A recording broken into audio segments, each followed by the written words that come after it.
The power of Christ compels this entire series. Welcome back to the TV Corner and to Halloween in the Middle, everybody. Today we are talking about Midnight Mass. Midnight Mass is the newest Mike Flanagan series about a secluded island of very religious people who start to experience miracles when a new priest comes to town. This stars a lot of the same people that were in Haunting of Hill House and Haunting of Bly Manor, kind of combining some of them, while also bringing in some new people like Zach Gilford and Hamish Linklater. Starting off at the highs, I really did actually like the island and the kind of location and the community of it all because it did feel very creepy and very isolated. And the entire thing is like an ensemble of people with like maybe one or two sort of main characters. It's kind of like Stranger Things, where you're not really sure who the main character is because there's a couple different groups of people. And while they're all not necessarily the most interesting of people, it was kind of cool that they had this whole island of people to sort of pick and choose from for different plot points and different things that are going on throughout this series. And like I said, not all the characters are really that interesting, kind of like in Haunting of Hill House or Haunting of Bly Manor, but that's okay because we get actors that have been in both of those shows before, like Kate Siegel, obviously, Henry Thomas, Annabeth Gish. So it was cool because they played, I think, more grounded people in this one. And I really did like this because, like, Kate Siegel, she always plays somebody who's very eccentric, but in this, she plays kind of like a very normal person. Same with Henry Thomas. They're both very normal compared to their other roles in Mike Flanagan's series. And so that was really interesting to see because they weren't so much of the foreground. They are sort of main characters, but the focus isn't solely on them. There are three characters I do want to focus on that I really did like, sort of. One of them is Rahul Kohli, who plays Sheriff Hassan, and I really liked him. He actually might be my favorite character of the entire series. He's just so down to earth, but he's also got so many issues because he has been through a lot of trauma. And he comes to this island to get away from all of that, but he's still being persecuted because he's a Muslim, as is his son, who he brought with him. This series deals with a lot of different things, one of them being racism. And so a lot of the plot that came with that as well and his story was really, you could really empathize with it. The next one I want to talk about is Samantha Sloyan's character, and she really surprised me because she plays Lee in Haunting of Hill House, which is not that big of a role, but in this one, she is a bitch. She plays a character called Bev Keane, and she is like that incredibly hypocritical Catholic who uses like every Bible verse that she can to make her point and like memorize the entire Bible, discounts anybody who doesn't believe in the faith or doesn't follow it to an exact T, but then she sort of picks and chooses what she wants to believe as well, basically based on what she thinks should be. She's the worst. She's kind of like Umbridge, but if Umbridge was Catholic. I have to give it up to Samantha Sloyan because she really did a good job with her because you hate her so much. The last person I want to talk about is Hamish Linklater, who plays the priest. I loved him. I have never seen him in anything. Apparently he's in a show called The New Adventures of Old Christine, who has a couple people in it, and he played just this regular brother, but in this he plays a priest. The way he acts everything is really interesting because he's like the perfect mix between two types of priests. One type that is really laid back, really chill, very, let's go with God and we can work on this, And then the other type of priest who's like, I don't want to force Catholicism on you, but I'm going to force Catholicism on you and is very particular about stuff. And there is a reason for it, but he was just such a good blend of those two types. And he's just so quirky and jittery and a little awkward, but he's also kind of comforting, but he's also very not comforting. He did an amazing job. This was definitely one of the most interesting characters I've seen in a little while because of everything that he goes through and just how he reacts to everything. He was super interesting.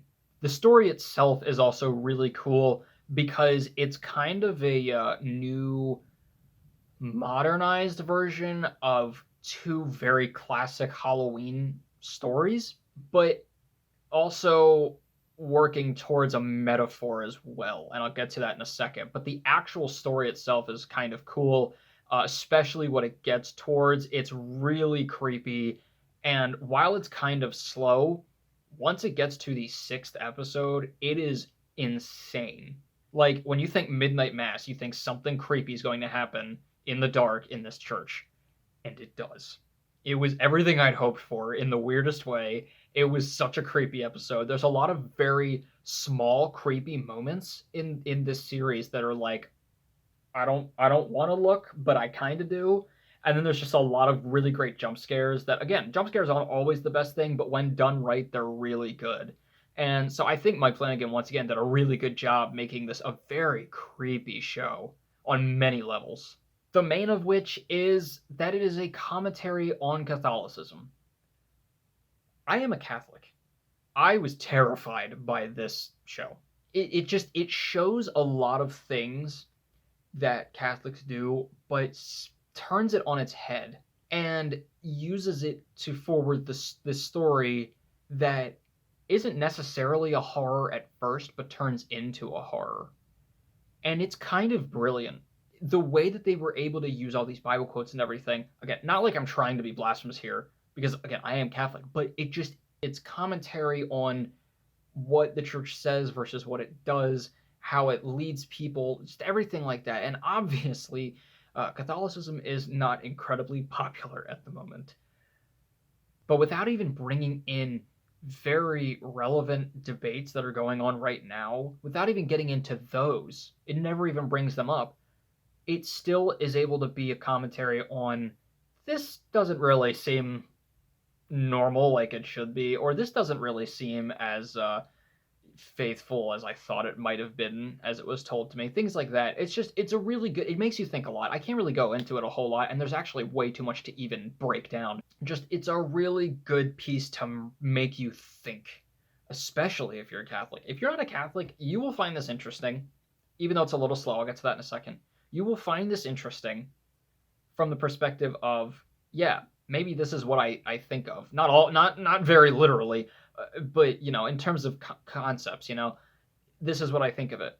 If you are a Catholic, I dare say it's even more interesting for a lot of different reasons. I would just say watch it and then see what you think. And it's good too because not only does it talk about religion, it also discusses racism, like I already mentioned. It discusses addiction and alcoholism and a lot of these different things, guilt and forgiveness. A lot of different things go into this series conceptually. However, I will say that is where the lows begin. While it's a very brilliant show conceptually, it also gets bogged down a little bit by all of that stuff. I did my Mike Flanagan video at the beginning of the month and praised Mike Flanagan for everything that I did in that video. He does have one big flaw for me, and that is that he gets a little too indulgent in his dialogue. And what I mean by that is that every finale he has, while it's so emotional, sometimes I just want some action or some scares, and it just gets very sensitive and it gets very word heavy. And that's okay sometimes, but not in the finale, and just not in really any episode. You want not as much of that all the time.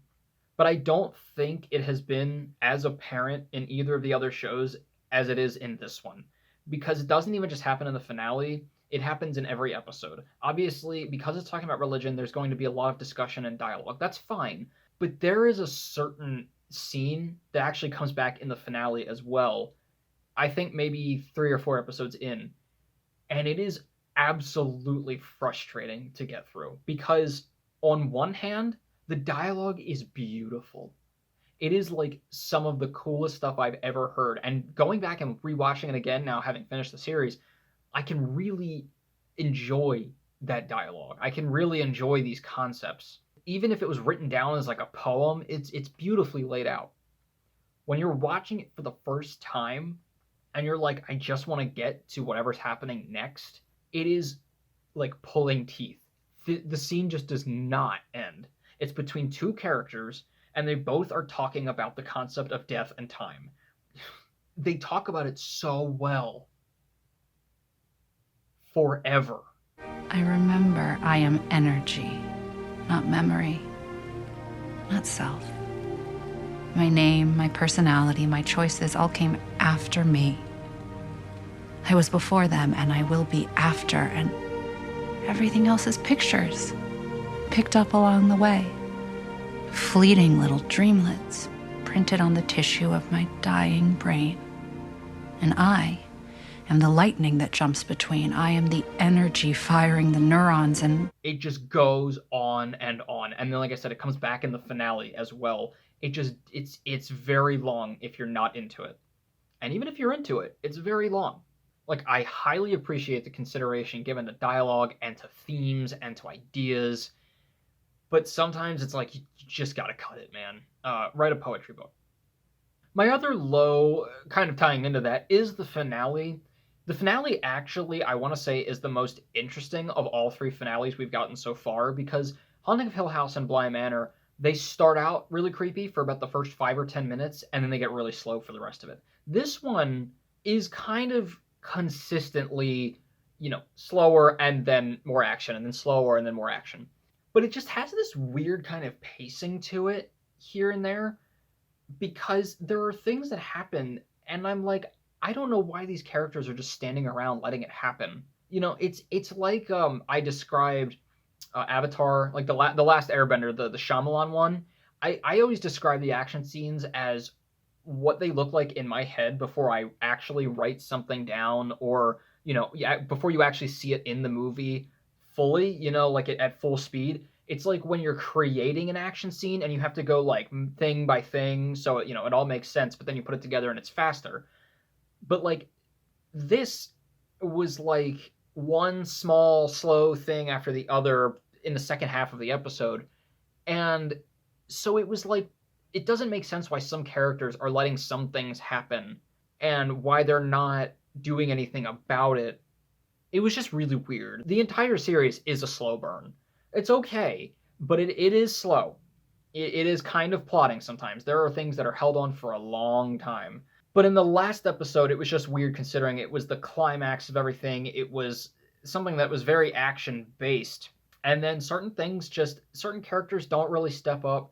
Certain characters don't really do anything when it felt like they should have. Going in with that, there's something very specific that goes on to this town in the last episode, and the logistics of it, without going into a lot of detail, sometimes were confusing. Just a little bit. They sort of made sense, but sometimes they didn't make sense. I also have to mention that the makeup for the most part was really good for a lot of these characters, making them look older. But there's one character, there's a very good reason for it. They cast a young actor and do a lot of makeup on her, and it is so obvious. It's obvious she is not an old woman. So overall, Midnight Mass is much slower than the other two hauntings, and it's got a lot more, I think, in the way of commentary and themes than the other two did. The other two were more plot. This one was plot and let me think out loud. Mike Flanagan kind of just working through some of these ideas and debates on screen. But it is really creepy. It is incredibly fascinating as a Catholic to watch. It made me think a lot. It made my mom and I have a lot of different discussions. There are some very scary moments and some things that's like, wow, that was very intense, specifically in the 6th episode. And I did get what I wanted from it.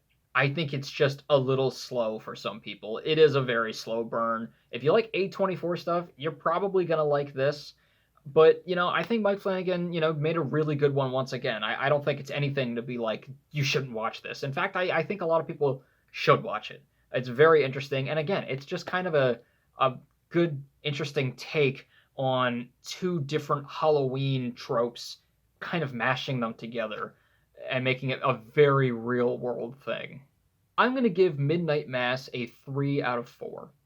Well, those are all my thoughts. Let me know what you guys thought of Midnight Mass. How does it compare to the other two that Mike Flanagan has come out with? How did you like the characters? How do you like how the story ended? And most importantly, whether or not you're Catholic or religious or whatever, what did you think about it in that respect? What are you thinking after this? Because I think there's a lot to talk about. Guys, stay tuned. I have a very special review coming up for Halloween this Sunday. I'm very excited about it. And then I'm also going to be doing a review for Dune. I figured I'd get all the Halloween stuff done first since that's this weekend. But then I'm going to be doing my Dune review and, of course, Last Night in Soho. So stay tuned for all of that. And as always, keep your hopes high, your stress low, and Halloween right in the middle. I'll see you guys later.